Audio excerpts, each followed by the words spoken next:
I'm Mark. I'm Tank. And we are coming at you faster than a jabroni fan trying to rip the ball out of Mookie Betts' glove. This is My Brothers and Idiots. Yes, it's the podcast where we cover sports, food, pop culture, and whatever the hell else we want because we just want to entertain ourselves. Hey, guys, what's going on? What's happening, man? Happy Wednesday to you, sir. How's your week going? Week's going pretty good. I'm actually home this week, which is nice. I'm slated to be home the next 3 weeks till I get up on the river here at the middle of November. So I'm enjoying the time in the house for sure. How are you? You remember what everything does there behind you in the kitchen? You remember all that stuff? Remember all the stuff, where it goes, what it does, what buttons to push. Yeah. You remember how to get the wife. You remember how to get the wife the things she needs. You remember all that stuff. Remember how to get the wife what she needs. Yep, she is okay. Good. Well-fed. Yeah. Good. How's it going about you? Everything's good, man. You know, I saw you guys got snow. We didn't get much snow out here. We got a lot of rain. We got a good amount of moisture, but it was all liquid in formation. But it's not warm. The dog got to sleep by the fire for a couple hours, which he rather enjoyed. And I made some soup, and it was a good first cold weather day of the year. Yeah, we didn't get any accumulation, but it was definitely snowing. Tank, what's going on, bro? We actually did get some accumulation. Not much, but we actually had some stick around here. And yeah, it's cold. Yeah. It finally feels like bloody October. And I thank fucking Christ. And it's already almost November, for fuck's sake. I know. November's what? A day after tomorrow, for God's sake. Like, come on. Let's get this figured out. Well, we've got an action-packed show for you, and we are going to fire it right off by starting off talking about the Denver Broncos. They dominated the worst team in the NFL, as well they should, with a resounding victory against the Carolina Panthers. Tank, did you watch the game? What'd you think? Yeah, it was a good game. Honestly, I got bored because the Panthers were so awful that after their first drive, which was, barely call it that, I wasn't worried about that game at all. Nothing, there was no tension. It was a beating to the point that they were just fucking around basically in the second half of the game, just doing shenanigans. So that was kind of cool, I guess, watching that. Bo had a good day. The offense overall had a good day. Defense looked awesome. Yeah, it was a good game. Good all-around beating, I guess. It's funny. It's the way things used to be around here when the offense was clicking and we had a decent defense, and it would be out of control by the middle of the third quarter, and it was boring, and it should be. Like, I want ass whoopings on the other side. We haven't had an ass whipping like that in a long time, and the wife and I left halfway through the fourth, like, we're out of here. Like, let's beat the crowds and get to the truck and get home because this isn't going to change. There's nothing about this that's going to switch the outcome. Mark, what'd you think? No. Yeah, unfortunately, I didn't get to watch really any of the game, save like 3 or 4 plays when I was on a break. But, we all went into this game kind of sweating bullets a little bit, I think. Because the Denver Broncos in the past, I'm thinking of every year that Peyton Manning hasn't been involved with since John Elway retired, there has been a letdown game almost without fail. So I think there's a little bit of PTSD going out there in Broncos country where we saw this bad Panthers team coming into town and we all went, we're going to fucking lose this game because that's what the Broncos in the past have done because of the coaching. And that just goes to, what Matt was saying, 3 or 4 weeks ago, and really all season, Matt. I got to give you a little bit of credit. There's some adults in the building now. Sean Payton and crew have things fired up. And, the defensive side of the ball, everything is solid. Even with some of the injuries on the back end, they've really kind of held their own. But you really like to see them just be completely professional in a game when they should win. I mean, Bryce Young hasn't played in 5 weeks, and let's be honest, really didn't play very well before that. for a year and a couple games. So they should have beat this team. I'm concerned about the running game. I'm concerned about the depth of running back, and I'm still concerned about just the disappearing act in the middle of the field, honestly. Between the hashes, there's almost nothing going on, especially, that 15 to 30 range. It's just a really rough. It's just rough in the middle of the field. There's no tight end presence. There's no third wide receiver. There's barely any wide receivers, honestly, but that's the impression I get. It's a young, group of people. Estime is still hurt. And when he comes back, I imagine we'll see him fumble the ball again. Who knows what happens, but right now we're at two fumbles and 10 carries for his season. There's just not much depth there. You have Javonte and you have Jaleel, and there's nothing really else that they have. The fullback, yes, is okay, but there's just not enough for me to look at this weekend's game and then, next weekend's game and think that they're actually going to have any kind of a good time in the next couple of weeks. Well, I'm going to give you some grace here because I can tell that you didn't watch the game. Sunday was National Tight Ends Day, and across the league, the tight ends went absolutely batshit crazy, including in Denver. Lucas Kroll made one of the most insane catches I have seen a white tight end make in forever for a touchdown, and was actually, if not for Cortland doing Cortland things finally, he was the second leading receiver on this team, and they really did very well. The other thing that you didn't watch it, so I get it. Bo Nix is really good at the 15-yard dig route. If he's got his feet set, he can throw in rhythm. That 15-yard dig, it's an absolute rocket, and it goes over the middle of the field. And they were dialing that up nonstop. Who's it going to, though? That's my problem. Bo Nix may be able to throw that, but do they have a consistent target there in the middle of the field that can actually get open? On Sunday, it was Court. Court had a great game. Brandon Vele had a good game. It was kind of a no-show for the young kids, but Vele and Court both showed out pretty well in this game. I mean, he threw for 280 yards. So it wasn't just all going to the tight ends, and it was downfield.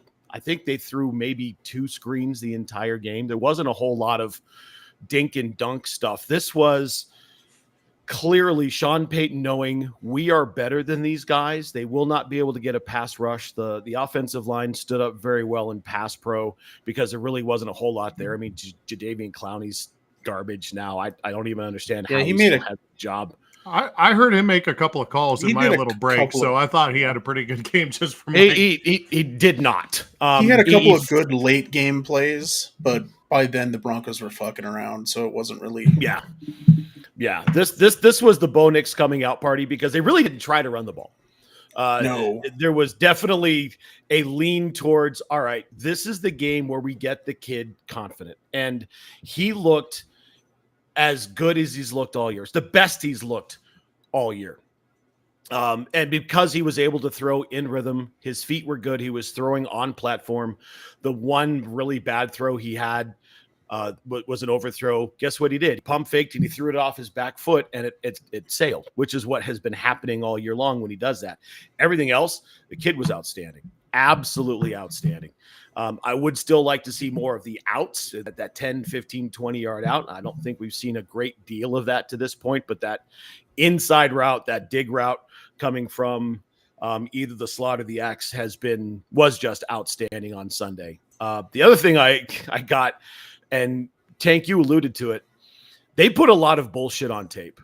And I think that was absolutely intentional. This was Sean Payton saying, you're going to have to pay attention to some of this stuff and waste an hour of film time because we are going to do some goofy ass shit.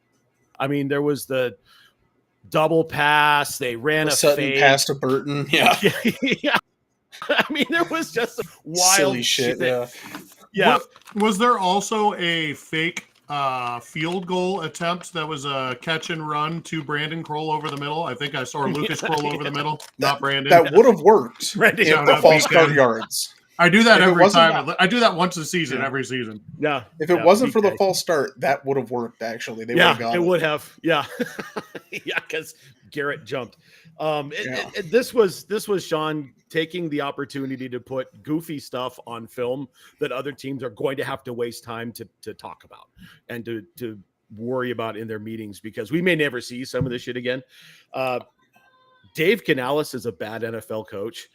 He's got some talent on this team, and Sean Payton outcoached the brakes off of this guy. Why, in the name of Pete, when it's 4th and 5 from your own 25, do you run a fake punt where Decker is throwing a ball rather than have your quarterback throw a ball? And it didn't work. Like, there was no way that play was even going to go anywhere. In his defense, I'm going to defend him just a little bit. Heckert usually is more accurate than that. That one sailed a little bit. He usually is. If you're going to have any punter do it who's active, he's the guy you're going to pick, because at least he's done it. What 20 something times at this point. But yeah, it was a bad throw. Yeah, it was a bad throw. A bad It was a call. bad I mean, throw. you're on the minus 25-yard line, and Neil makes a good point. It was the Panthers, but you know what? They get paid too. This is a professional football team. It might be the worst one in the league. It's a game you're supposed to win, and it's awesome that we got to see an ass whooping like this. Tank, you got any final thoughts in this game? Yeah, I think we should temper expectations, but it was a good one of them. What you usually see in college football at the beginning of the year, where you play the FCS team and you just cupcake the shit out of them for. That's what this game was. And maybe a little hope with the confidence for the offense for the rest of the season, hopefully. We'll see if that does anything. But defense looked good, and I think that defense can stack up against a lot of people. So Mark, Frank, what you're saying is that this Panthers team equates very well to our brother-in-law Sean's team in fantasy football? probably, yeah. How did you do against them, by the way? Lost by 2, I think. Oh, every week I'm going to get that in there. Every week I'm going to get that in there. Nobody cares about your fantasy team. Yeah. Mark, any final thoughts?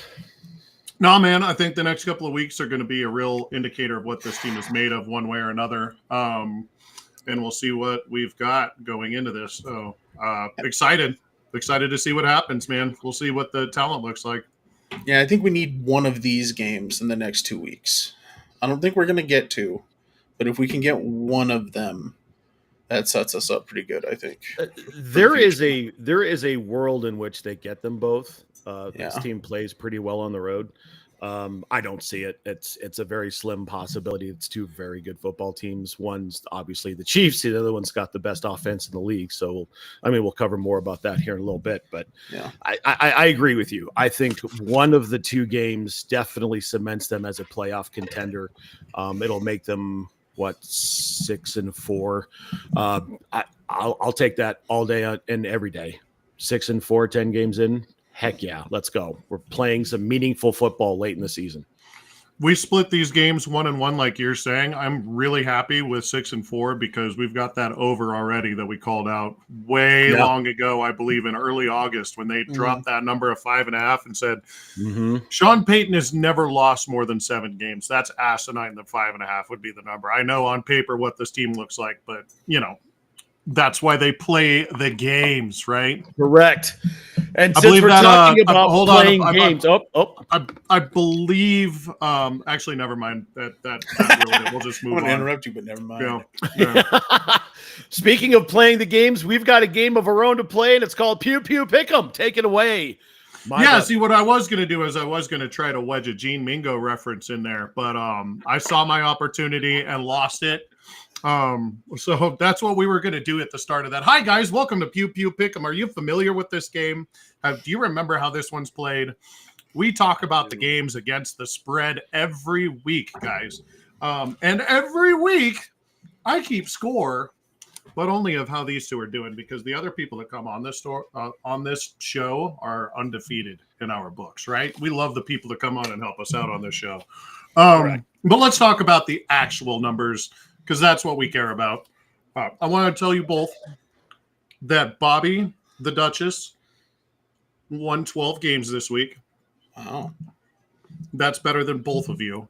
Yeah. Frank, you won 11 games this week. And Matt, you won 10 games this week. So a good week for both of you. Yeah, An one of my even better players week worked out. That was weird. Yeah. Right. An even better week for Bobby, though. Yeah, And that's 12, yeah. she picked two games, guys, right there. She picked the Colts over the Texans and the Eagles over the Bengals. Bless you. Get it out. Goodness. Didn't want to do that on air. Anyways, but yeah, so she got a couple of games that you guys, neither one of you picked. So good for her, right? The Colts lost. The Colts lose. Yeah, the Colts lost. Well, then she's marking this wrong. Okay. Teacher's grading her own assignment. It was a close game. Which- They almost did it, but it was the Texans. But anyways, if that's the case, we are still looking at I just have to update the numbers. Frank, you are at a season total of 59 points, which puts you 9 behind Matt at 68. And Matt has 68 points for the year, and Frank is 9 points behind at 59. So there you go. There's our weekly. Wouldn't I have gained this week? You did, yeah. You did. You were down. Oh. No, you were at 10. Oh, Yeah, you my were 10 friend. down. Now you're 9 down. Yeah. Oh. And if And I almost want me have- I almost have a really nice score. That's unfortunate. yeah, you were close. You were close. And if you do badly enough this week, you'll get there. But I don't think you will. That would That'd be really hard. aggressively bad. That would be aggressively bad. I might be. I think I can stumble into 2 wins, regardless. All right. Well, let's get into this week's slate of games, shall we? Let's talk about the game that's going to start on Thursday night. So that's tomorrow if you're listening to us live. Hi, Neil, and whoever else is on there. I don't know who it is, but see you, Neil. Anyways, and that is the Texans in New Jersey taking on the Jets. The Texans are on the road. The Jets are favored by 1.5 in this one, which is pretty funny considering things. And the over-under in this game is 42 points. Matt, what do you think about this game? How are the Jets favored in this game? I don't understand this at all. Because the Texans don't have receivers. Yeah, they've got a couple, and Joe Mixon's playing very well, and they've got a defense, and the Jets are brutal. We are watching the implosion of a franchise before our very eyes. And it's awesome. It's so awesome. This might be the final season that we have to live with A-Rod and his shenanigans, and I'm here for it. I don't see how the Jets win this game. I don't see it. This is the Texans on the money line, and give me the under. Okay, Frank. Even though with the Texans having a very diminished receiving core at this point, I think if they lean on Mixon, it'll be a really good game for them still, because as you said, the Jets are falling to pieces. At this point, I'm wondering when Aaron starts making business decisions and just sits for the rest of the season and takes a flyer out for next year. Runs to a different team. Where? Wherever he wants. I mean, there's I guess- still enough really bad teams with no quarterback play. Someone will buy him for a year. I mean, if things go as planned, he'll be in Minnesota, but they have 800 quarterbacks there right now. The quarterback is not a problem that Minnesota currently has. They've got a hurt one and one that's playing out of his mind that has never played before. With you guys there, Texans, who is playing receiver there in Houston, Matt? Who are those receivers? I think they still have Tank Dell. I know Nico's hurt. Nico Collins has been gone for a couple weeks, right? Yeah. Nico's hurt. Yeah. Tank's still there, and he scored this week. Okay. And then Diggs is now out. Diggs is done for the Diggs year is as out. well. Yeah. So lean Tank- on your Tank Dell on your fantasy squad this week because he's gonna go Yeah. nuts. Yeah, that whatever that over under is for the running total on CJ Stroud, take the over, I guess, on that one. Holy shit. All right, let's get into Sunday's games, and let's start at the top with the NFC showdown between the Falcons and the fucking Cowboys, which who gives a fuck about the Cowboys, right? What are you looking at, Matt? What's the face for? I sorry, I was looking at a different game. Sorry. Carry on. Okay, cool. All right. So I don't know what just happened there. My brain just locked up. No, I'm just making sure because I stopped taking my own notes apparently, so I'm just making sure that I'm not screwing something up. So, Cowboys and Falcons. This one's in Atlanta, where Thuggins has arrived, guys, and is rapping and stuff. Did you guys see this trap that he threw out there? It was awful. It was so good. It was so good. No, it wasn't. No. It was though. I find myself Thuggins is so bad. leaning towards actually liking Thuggins, and because he's it's just him now. He is just him now, and I love it. I think it's great. Well, anyways, let's talk about the Falcons, who are favored at home by 2.5 points. The over/under at this one is 52 points, guys. Frank, what do you think about this game? Yeah, I mean, the Cowboys at this point, Jesus. The Falcons have looked good. They seem to have finally gotten some touchdowns to Pitts, which is huge. Yeah, I got the Falcons and the points and the over, I think, on this one. Matt? Yeah, agreed. I don't know if Dallas, as currently defensively constructed, could beat the last Pop Warner team that I played or that I coached. Not having Micah on the field is a huge miss for them. They just don't have any talent. The Cowboys are also on the verge of imploding. Did you guys see what Diggs' brother, Trayvon? He said something about D's nuts to a reporter on the way in because he was getting called out for his bullshit. It's the lack of institutional accountability. It's from the head coach on down. Jeez, just run this thing to the ground. Dak is bad. They don't have any running backs. McCarthy's an idiot. Yeah, McCarthy's just a moron. I don't know how he's kept his job as long as he had. This is the Falcons. They're way too talented on both sides of the ball. Guys, Ezekiel Elliott came back to the Cowboys and ruined his legacy in doing so. He had the chance to walk away from the game a legend and went back to the Cowboys and has done nothing. And, I mean, as well and good as that is, because we all love shitting on the Cowboys, his last play as a Cowboy going into this was him getting fucking turnstiled by a defensive tackle. And I thought that was gold. And he has ruined his legacy as a Cowboy because of that. Let's carry on to the next game. We're going to talk about a game that's really bad. And we're here for the victories here, guys. This is an AFC West team going on the road to Cincinnati. We are talking Bengals and Raiders in Cincinnati, where the Bengals are favored by 7 at home. Over-under in this one, guys, is set at 46.5. Matt, what do you think about this one? The Bengals really laid an egg against Philly, but they're a better football team than the Raiders. The Raiders are also a dumpster fire. I can't see Cincy losing this at home. Give me them and the over. Before we carry on, do we need to talk about the financial implications of what that says right there? That comment? Go ahead. We have none.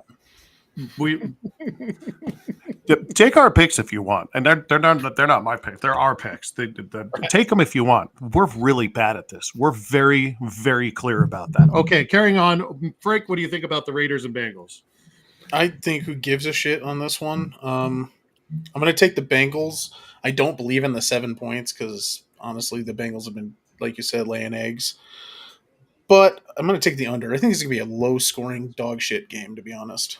Let's talk about another low-scoring dog shit game involving an AFC West opponent on the road again, guys. This is the dumpster fire in Cleveland is welcoming in a Harbaugh, and the Chargers are going into Cleveland where they are taking Cleveland Steamers all over the field. The Chargers are on the road, favored by 1.5. The over-under in this game is 42.5 points. Matt, what do you think about this one? I mean, you say that, but they put in Captain Crab Legs, and they actually look fairly competent on offense. Now, right. is that we've we've called that on this show. Sorry, I didn't mean to jump all over you, but I need to point out we have all called that on our show. Yeah. Well, I've been interrupted enough tonight, anyway. So go ahead. Is that the 1 week first bump of a backup quarterback who comes in and just plays out of his mind? Or is it the of Jameis Winston rising from to rescue a storied franchise? I don't really know. What I do know is that the Chargers are a better football team.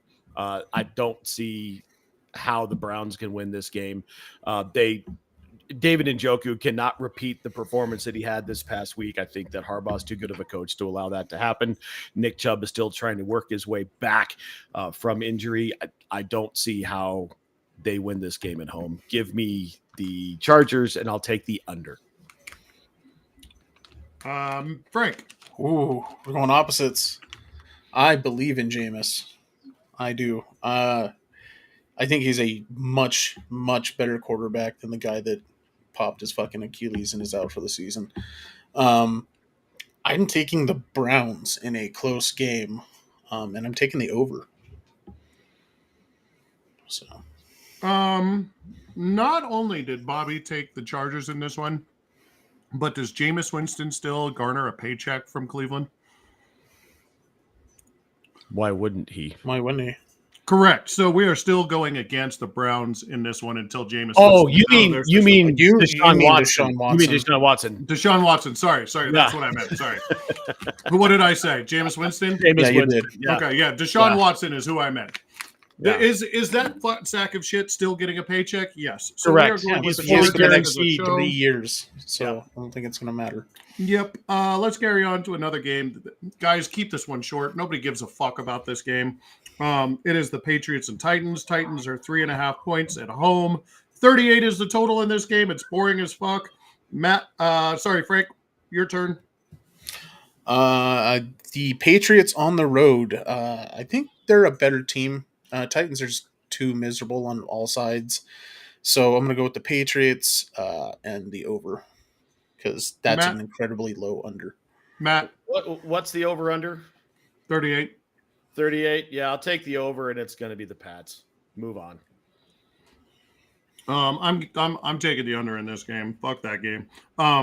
Let's talk about a team that still has a head coach for some reason, and that's the New York Football Giants. We're welcoming in a divisional opponent in the Washington Commanders, who are on the road favored by 3.5 points. 43.5 points is the over-under in this game. Matt, what do you think about this one? Don't look now. Washington is in first place in the NFC East. Who saw that coming? And the other team is just stupid. How? Why? In what world do we think that New York's going to win this game? Give me Washington, even with Jaden being dinged up.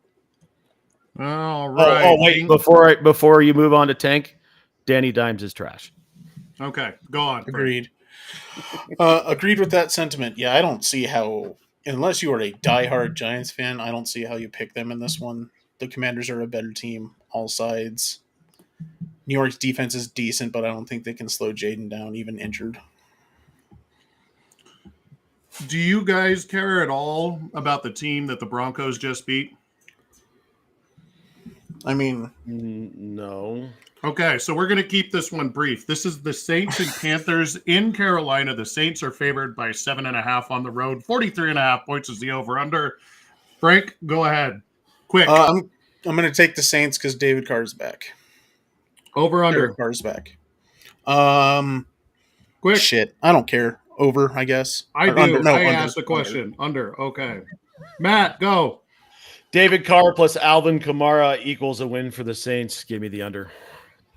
Okie dokie. We're going to skip that one, even though we all know what's going to happen. We're going to talk about an AFC, and that's happening in Buffalo, where the Dolphins That's are the going East. up to Buffalo. The East, what did I say? North? Sorry. Yep. Directionally challenged. The Bills are at home favored by 6. 49.5 is the over-under in this game. Matt, what do you think about this one? The Dolphins, I don't understand the Dolphins. They look competent. Is Tua going to break at some point? They're just not a great team. They do have some talent on offense. However, the Bills look really good.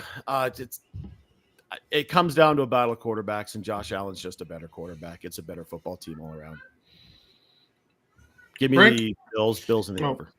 Yep. Thanks, Matt. Frank? Yeah, I got the Bills. This the better team. It looks like it's going to be a chilly game. Miami doesn't travel well in cold. We all know that. So Bills points and over. Tua is still running with the football. That just blows my mind. Next game we're going to talk about is the Jaguars and Eagles. This game is in the city of brotherly love. 7.5 points is the spread on this one. The over-under in this game is 45.5. Frank, what do you think about this one? Eagles look competent. Jaguars don't. That defense is going to tee off on Sunshine this week, I think. So Eagles, the points, and the over again. Matt? I'm going to push back a little bit. Jaguars did look competent last week playing against the Packers, but it's still the Jaguars. It's still Sunshine. Yeah, Eagles fly. Under. Ooh. Thank you very much on that one. Let's talk about Arizona and Call of Duty, which I believe actually came out this week, correct? It did. Correct.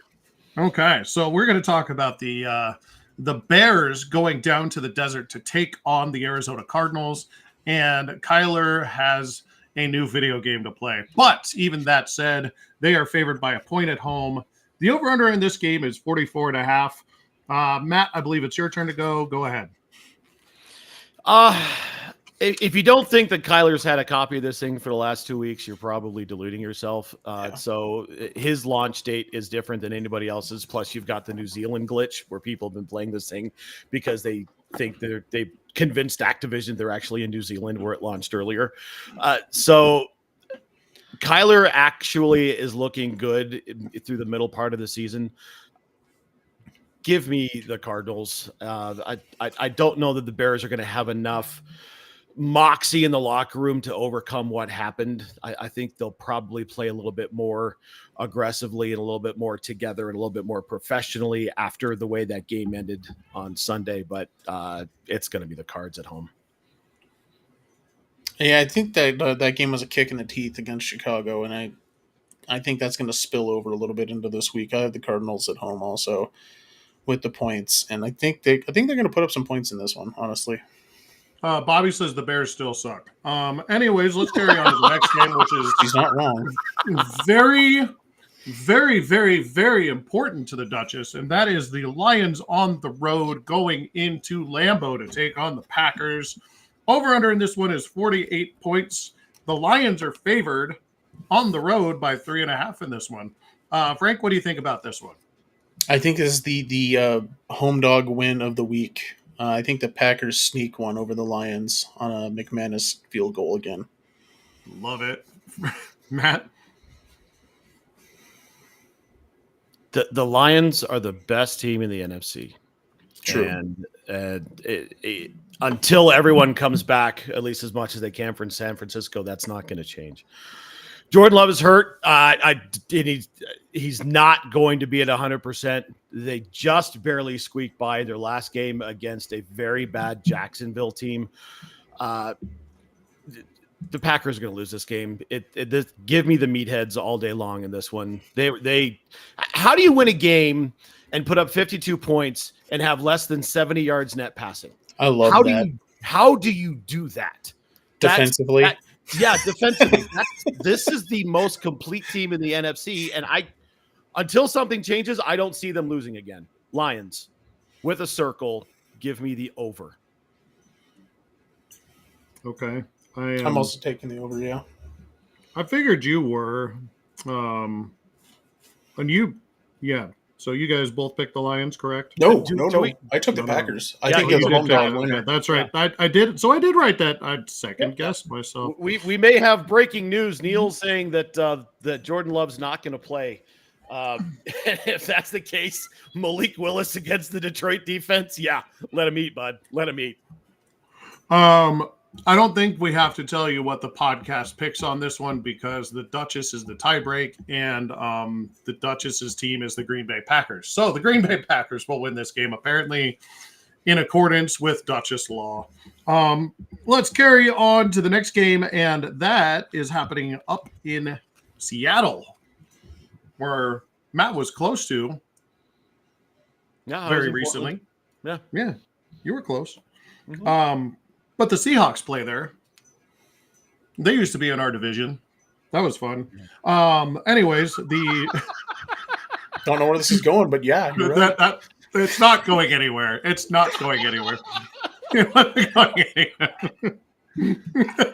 That was 20 years ago at this point, but yeah. Just making mention of it. The Rams are going to face the Seahawks. The Rams are favored by 1.5 on the road in this game. The over-under is 48.5 points. Matt, what do you think? The Seahawks looked like absolute trash against the Bills. And the Rams, when they have Cooper and Puka on the field at the same time, are bloody dangerous. Give me the Rams here. Frank? Oh, yeah, same here. I got the Rams. I got the points. I got the over. I think the Rams put on a clinic in this game. Seahawks are just too inconsistent this year. Well, a little bit of in podcast housekeeping. We only care about the spreads if they're over 5 points. So that's the only time we care about the spreads. Those meaningless, like 3 or 4 points, we can talk about it, but I don't care about them. Just for the sake of me. Anyways, the Colts, who got some bad news this week, are on Sunday Night Football, heading up to Minnesota, where they are taking on the Vikings. The Vikings are favored by 5.5 at home. 46 is the over-under in this one. Frank, what do you think? I don't know. Tell us something, though, please. Word. English language, dude. How is this one a hard one? Oh, I mean, it's not. I'm trying to figure out. We're on a podcast live. Keep talking, I know. please. I mean, you gotta stick with the winners here, right? The ones that are actually winning games. Okay, so who are you picking? You're picking the Vikings? Yeah. Over or under the 5.5? Over. Okay, Matt, your turn, bud. Let me make this easy for you. Vikings win, they cover. Thank you. This is not going to be the second coming of Jesus Flacco. See, and that's where my thought is. Is Flacco going to have one of them weird games where he just shows out and throws 5 touchdowns out of nowhere? But there's a reason why they put Richardson back in, right? Yeah, but there's a reason that they took him out too, and that's apparently because he needs a break during the middle. All right, let's talk about Monday Night Football. I'm done talking about that pile of shit. And this is going to be a pile of shit too, honestly. This is the Tampa Bay Buccaneers going to Kansas City. The Chiefs are at home, favored by 9 points, the undefeated Chiefs. The over-under in this game is 45.5 points. Matt, what do you think about this one? Buccaneers are on a 2-game losing streak. Okay, sure. Andy Reid better than Raheem. Is there any way that the Chiefs lose here? No. Baker's trash. Fuck it. Chiefs. Baker is not trash. That is enough of that slander. No, it's not his fault. Trash. Their defense is trash. A little bit of housekeeping. Trash. I do care about this spread. Over or under the 9 points? Oh, Matt. They won't cover. Oh, they won't cover. They won't. Okay, they can't score enough to cover. Okay, carry on with the debate. I just wanted to get that out of the way before we carry on. 300 yards with no receivers, that's not his fault. He's doing what he can. I still don't think they're going to win this game. But yeah, Chiefs win, don't cover. Probably take the under because I think this is going to be a defensive game. There we go. You know what that leaves us with, guys? That leaves us with doom and gloom. And that leaves us with the Denver Broncos going to Baltimore to take on the Ravens. Frank, you know that the Baltimore Ravens are favored by 9 points in this game. Did you know that the over-under is 45.5 points? Did you know that? I actually did. Okay, what do you think? I think that if Baltimore's offense runs the way that it normally does, that we might be a little too soft in the middle to absorb Derrick Henry if they give him more than 11 touches. And unfortunately, in a close game, the Ravens pull this one. and you're saying a close game, so less than the 9 points, correct? Yeah, I don't believe in the 9. No, I do take the over though. Matt, the floor is yours. Tell us what will happen. Really interesting game here from a betting standpoint. Both of these teams in their last 6 are 5-1 against the spread. If at any point you would have told me in the last 6 years that Denver had a 5-1 stretch against the spread, I would have called you crazy. And the Ravens are the best offensive football team in the league right now. They've figured out how to throw to Andrews. He's finally back in the game. Derrick Henry looks like Derrick Henry played at Alabama. I really wish this game was 4 weeks from now because I can't see him being as effective as the season goes on. Frank, I am going again to push back a bit. Okay. Denver's front four is very, very good. Denver's linebackers are very, very good. They are not soft in the middle against the run. However, having said that, this is a cheat-coded quarterback who very well may be on the way to winning his 3rd MVP unless Josh continues to do what Josh is doing in Buffalo. Here's the thing with this game. Denver is holding their opponents to 6 points under their season average every time they play them. If you take the losses out, they're actually holding their opponents 9 points under their season averages. They've won 2 tough games on the road. They will not win the game because I think this team is just too offensively good. However, I think that the Broncos will cover this, but this will be the under. I am with all of that. I agree with everything that you guys said on that. I think this is a very good test of what this young team does. And we get to see the progress that Bo's made, right? Like, he's still a rookie quarterback, and this is what, game 8 for him? 9? Game 9 for him?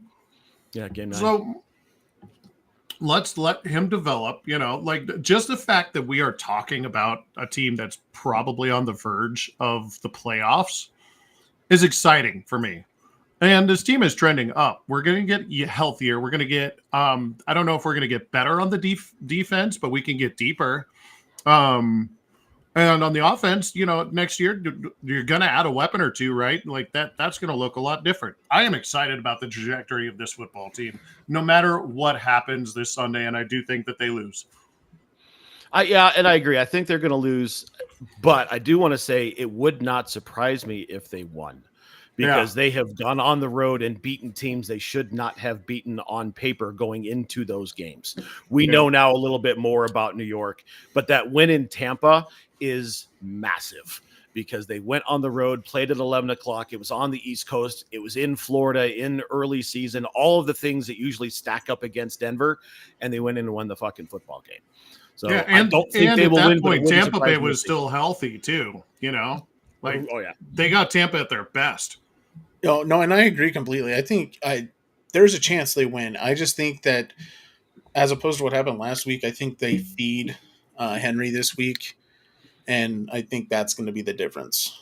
Is they give him 20+ touches, and he makes up the difference in it. That's where I'm basing it off of. There's just too many weapons. Honestly, this team is just loaded. Can we just marvel at a football team that has a Hall of Fame quarterback and a Hall of Fame running back on the field at the same time, both playing extraordinarily well?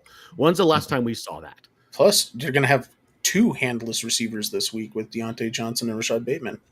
Yeah. Mm-hmm. Yeah, this is going to be a good test for the defense. The offense, if they can score, they can score. And the Ravens are giving up points. They're not a great defensive football team, so they're going to have to score to do it. So it's all going to be, and we've said it all year, as this team will go, it all depends on Bo. Bo plays well, they're going to be in the game. And at the end of the game, in a close game, anything could happen.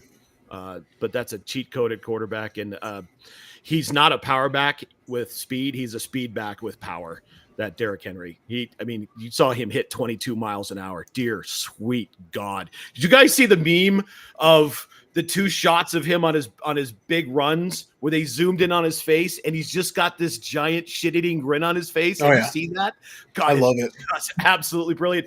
Holy smokes, Jim Poffel. Outstanding. Welcome to the show. Good to see you, Jim. And he's absolutely right. Cleveland beat him. Yeah. And that's not a great football team. So any given Sunday, right? Would not surprise me, but if you had to put a gun to my head and make me pick, it's like, that's a hard one. That's two teams that are in the right trajectory to be at the top of the AFC for a long time, right? Like the Ravens are the standard right now, other than the Chiefs, and the Broncos are going to get there. We see it coming. Absolutely. The Ravens, I mean, they face the same problem right now that they've had forever. They do not know how to draft or pick up receivers that can catch the fucking football for some reason. They get good tight ends, but no receivers. Zay Flowers can hold on to the rock. That's Flowers one target. That's right. Yeah. But yeah, that they have that issue for some damn reason. And they do get a little bit more dangerous with adding Deontay, but you still have Likely. You still have Likely. You still have Andrews. It's just another weapon. I mean, someone else you have to pay attention to. Yeah, they're just loaded. Yeah, but they brought in a guy that has more drops than Rashad Bateman. That's not an improvement. He doesn't drop every ball though, and he's faster. Yeah, true.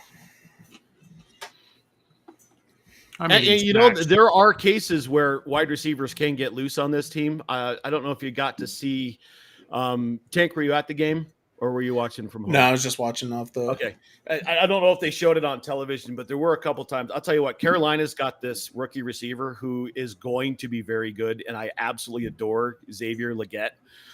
Just because he's he's just a great kid. He got loose he's so funny. I love it. But he got loose about 4 times in that game. Once he was overthrown, and 3 times he didn't get seen. Like, he was wide open. He can get some separation. So there is a chance where if they've got some speed going, that it just doesn't feel great. I don't know. Go Broncos. Yeah. Go Broncos. And that was Pew Pew Pick'em, guys. All right. Thank you, Mark. Very well done. Pew Pew Pick'em is brought to you by absolutely nobody. We'd love it to be sponsored by somebody, so anybody can give us a call. How about that? Thanks. Dipshit of the week. Mark, do you have one ready to go, or do I need to start with Egg? No, actually, first off, we need to shout out to Dipshit, who is not with us tonight because she is actually at the Avalanche game, which they are not doing well currently. But she wanted to make mention her Dipshit of the week, and being how is her bit, we would be remiss not to mention her. So let me welcome to the stage Luis Rojas. If you don't know who Luis Rojas is, he is the third base coach for the Yankees until they lose, and then he will probably be looking for a job because he decided to send Giancarlo Stanton, who is the slowest base runner in the majors, who hadn't even gotten to third base, was 30 feet away from third base, decided to send him home against Mookie Betts, who's got the strongest arm. No, I wasn't Mookie. Who was it? It was the left fielder. I can't remember, but he's got one of the strong. Who cares? It's a Major League Baseball player. He's going to gun him down. And he was out by a fucking mile in the World Series. That is not something you fucking do. Fuck the Yankees, by the way. But that was for Dipshit. If you are on our Twitter, which is at the Idiot Goons, I posted it right before we went live, you will see my Dipshit of the week. And that is the good, loving people of the Miami Heat who decided to make a statue for Dwayne Wade. Have you guys seen this statue? It's gross, dude. It looks like, I don't know what it looks like. It's not Dwayne Wade, though. No, it looks like a random dude on PCP is what it looks like. Kind of looks a little bit like Alonzo Mourning. A little bit. But you know who it doesn't look like? Fucking Dwayne Wade. Dwayne Wade, at all. At all. And did you see his face in the video? He's like stunned. He's like, that shit don't look like me. I would be surprised if that statue stays up for very long and doesn't get a facelift real quick. No, they have to fix that. It's repulsive. The memes have been great though. Yeah, it looks like the Ryan Fitzpatrick bust they put up in the Geico commercial. Have you guys seen that? Yes, very reminiscent. Janky ass teeth. I mean, is it a statue of Dwayne Wade or is it a statue of Florida man cosplaying as Dwayne Wade? That's what it. Yeah. Right. Hence, random dude on PCP. Random dude on PCP. Just short it to Florida man, and we all. Yeah, that is a brutal statue. Yeah, it's the worst I've ever seen. So yeah, the good people of the Miami Heat, you did it wrong. Maybe compare the statue before you unveil it. Tank, what do you got? I have one that's pending right now. It might be the Yankees because holy shit, the Dodgers are making a comeback in this one. But as of right now, it's going to be the idiot fucking Yankee fans that decided to steal the ball out of Mookie Betts' glove because Jesus Christ. Yeah, you paid your ticket to get in the game, but you're not supposed to be part of the fucking game. Keep your hands to yourself, you morons, and they deserve the suspension that they got. Oh yeah, ejected, banned from the stadium. I hope they get banned for life. Like, I get like reaching out and trying to get the ball. Like that happens. That's a natural instinct. But then to grab his wrist and with effort on your face and try to rip the ball out. Yeah. So dumb. And here's the other thing. Those two jabronis are idiots. Did you see the jabroni sitting directly to their left with a sliding glove on his hand? I've never seen that. Like, okay, you know what? I get it. If you're a grown-up and you take a glove to a baseball game, you're sitting on the line, okay. Some people frown on it. I'm like, all right, have fun. It's great. I'd rather have a glove and try to catch something to try to barehand it and break a hand, right? That's fine. A sliding glove? A sliding. You're wearing a fucking oven mitt, bro. Yeah, you're wearing an oven mitt. And the funny thing is that guy looks just like a guy I went to college to, and he's in my other fantasy league with all my other college buddies. And so I said that to him like, bro, take the sliding glove off. Tank, I'm going to say I'm honestly surprised that you didn't call out the NFL officials this week. Oh, I bashed on them all year long, but yeah, they made some dumb shit calls this week too. Just one thought about the it's hard to when you get face masked in the end zone. One addendum on the World Series thing. You two fucking jamokes. God damn it. Now I lost my thought. You fucking assholes. Here's the thing. This is an offense that after the first two drives managed an entirety of 6 points and was on the 5-yard line to try to score 8 with less than 2 minutes left with Sam Darnold running the helm. Score more points. That's all there is to it. Don't let the refs don't put it in the refs' hands. You have to take matters into your own hands and don't blame the officials. Score more points. That's all there is to it. There's bad calls in every game. Every single game there's a bad call. Shouldn't that not be the standard, though? That's my entire debate. That should not be the standard. That massive missed calls. Not, it's ticky-tacky. No, that dude had a full fucking grasp of his mask and was yanking his entire body down by it. And it's like, no, we're going to let that go. Why? Why on earth would that possibly be the call that you make in that situation? Right, so, and that crew will probably not work the playoffs, and they get graded on that shit all the time. They're held accountable for that, and I think the NFL does a better job than most leagues of holding their officials accountable. But at the end of the day, you have to take matters into your own hands and score the football. They scored 14 points in the first 2 drives, and before they got to that drive, they had 6 whole points. That game is squarely in the hands of that game. That loss is squarely on the offense and the defense of the Minnesota Vikings. Play some defense, figure out that he's going to throw it all over the yard, put some pressure on Matt Stafford. Don't let them back in the football game. But dear God, do not allow yourself to say the refs cost us the game because they did not, and they But never will. It does in a league where there is parity. No, absolutely not. No, Okay. losers mentality, 100% every single time. Score more points. Bad calls happen. Okay.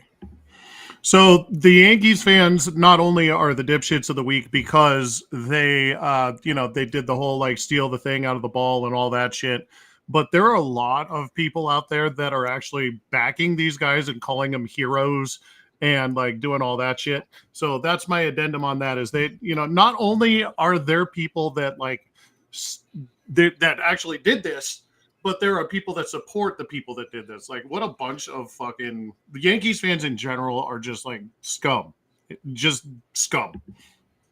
And a lot of them are my very dear friends. That guy's never gonna have to another drink in Manhattan as long as he lives. You know that, right? Oh, absolutely. Yeah, because that's right. Because he acted like a toolbox in a town full of. Yeah, he acted like a 3-year-old. Yeah, while looking like a Neanderthal while he was doing it. Like, good God, bud. Get a do you have a dipshit of the week, Matt? I do have a dipshit of the week. I'm glad you called out the Yankees fans because that was one. My dipshit of the week is one Anthony Richardson. God. How in the name of all that's holy does a starting quarterback tap his helmet? That shouldn't happen ever. I don't care if you injured? just ran. Yeah. Oh, absolutely. Yeah, injury is one thing. Yeah, if you're injured, that's a thing, right? But there's plenty of players that play through knickknacks and getting hurt and that kind of thing. If you can't physically move and you're on the ground and they have to take you out of the game, they got to take you out of the game. But you're tired, bro. Wait. Time out. This actually happened? I missed this. No. Bro subbed out. It happened. Bro subbed himself out. He tapped the helmet and said, "I need a break." I'm tired. Oh, that's why they fucking benched him. No, that is 100% why they benched him. Yeah, absolutely. Okay. I didn't that. Know he that. also that's has the lowest completion percentage of any quarterback in the league currently somehow. That is fucking hysterical. Yep. Oh my God. I didn't even know that was a thing you could do. I've never seen it. What did they do? They sent somebody out? Oh, yeah. What they said? Yeah, for a play. They sent somebody out to hand the ball off. Who cares who they sent out? And then they asked him about it. And was it a game? Down. That was an NFL game? It was in an NFL game, and they asked him about it, and we put a screenshot of his press conference, the post-game presser. Oh, that's what that was in TikTok. regards to. That's what that was. Yep. Oh. He actually said, "So why did you come out of the game?" He goes, "I was just tired. I was tired. Bro. Needed a break. Oh, fuck yourself in the mouth." No. Yeah. I would not be shocked if he didn't play again the rest of the year, unless something happens to Flacco, because he's not been good this year. That is the worst thing I have ever seen from a toughness standpoint from an NFL quarterback ever.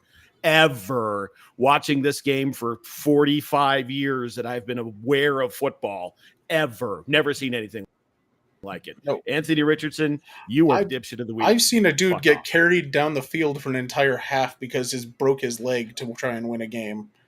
So for this guy to tap himself out is ridiculous. That's going to be in a contract clause somewhere, and I'm sure fucking Jim Irsay's got everyone looking through trying to find something to get his ass fucking cut. I'm sure it's not, but it could be. Yeah, it's not. It's not. I mean, Jesus, Matt Stafford almost died and just led his team to victory when he played for Detroit. Like his shoulder was just exploded. Top of the 8th, the Dodgers just loaded the bases. It's a 5-6 game for the Yankees currently. All right. Well, I'm going to go watch that. So we should put a hold. So we may be having a world champion tonight. Yeah, who cares? Final things, pimp the stuff, talk about the things. Go ahead, Tank. You can catch me on Tank on the socials at Tank Knox or Knox Nostalgic Collectibles. Especially this time of year, I have a lot more stuff like on sales and stuff like that. If you guys want any comic books, Pokemon cards, video games, all that kind of crap. Go Broncos! Happy Halloween, Mark. Let's see. What do I got? The vampire thing that the Duchess is running this weekend. It is the 10th anniversary of Rocky Mountain Vampires, It is this Friday. Should be a good time. Got a few vendors, got some food. Tickets are available. Check it out. Be a good time. And Mark, I've got 2 words for you: Space Vikings, and that is all. Space Vikings. Oh, and yeah, a ton more Nerds content coming. We're just working on formatting and timing of everything. And Matt, we need to get you on the schedule for sure for a few things, like several things. Yep, absolutely. I'm all about it. Tank, I don't know if you understand the reference, but they were doing a Star Trek. Yeah, I watched it. It's hilarious. Yeah, it was awesome, and they were talking about Klingons. And while that, I didn't get to watch it live, but I was watching it, and I texted Mark because they were talking about Klingons. Like, you're both wrong about Klingons. They're space Vikings. They're 100% space Vikings. I mean, come on. It's honor, it's glory, it's battle. When they die in battle, they go to Sto-vo-kor. I mean, it just writes itself right there. The Vikings of space. All right. That's enough nerd shit. That's a different show. And Lucy agreed with you. Yeah. She sent me, or did you send it to me? The picture. I sent you the screenshot. Yeah. The screenshot of the chat. It's like, why didn't I think of that? Right. Make sure you check us out on all of our socials. You can find us at My Brother's an Idiot on Facebook. I know Jim Poffel has discovered us on Facebook. Well done. We actually have 2 groups there. One's a private family group. The other one, it has the logo that you see up in this corner. So you go find that logo, follow it. We post stuff there. Make sure you follow us on. I put it. I pointed. Yeah. I know, but you saw it. Yeah, I switched it to see if you had noticed. Nice. I did. Make sure you check us out on Twitch, Twitter, and TikTok at the Idiot Goons. Mark's Twitch, Twitter, and TikTok are at Poffeltime. My Twitch and Twitter at Poffelupicus. You can also find me at on TikTok at King Goon Smoke. Fellas, the bookcase is in, the trim is done. We're getting awfully close to the Goon Cave being operational. Awesome. I could not be more excited to be out of this kitchen. Let me just tell you. It looks really cool. Yeah. I'll shoot you a video of how it now closes because it's got a little. So it locks. But there's not like a lever or anything. It just you just pull it in and out, but it does set there and it clicks. It's awesome. So cool. Awesome. For the absent Mio-T, we love you, Mio-T. Mio-T. For the absent Dipshit, we love you, Dipshit. Go Avalanche. Maybe. Go Avs. For Tank and Mark, pick them backwards is Mekip. Great name. Make sure you take care of yourselves, take care of your families, and take care of each other. This has been My Brother's an Idiot. We'll catch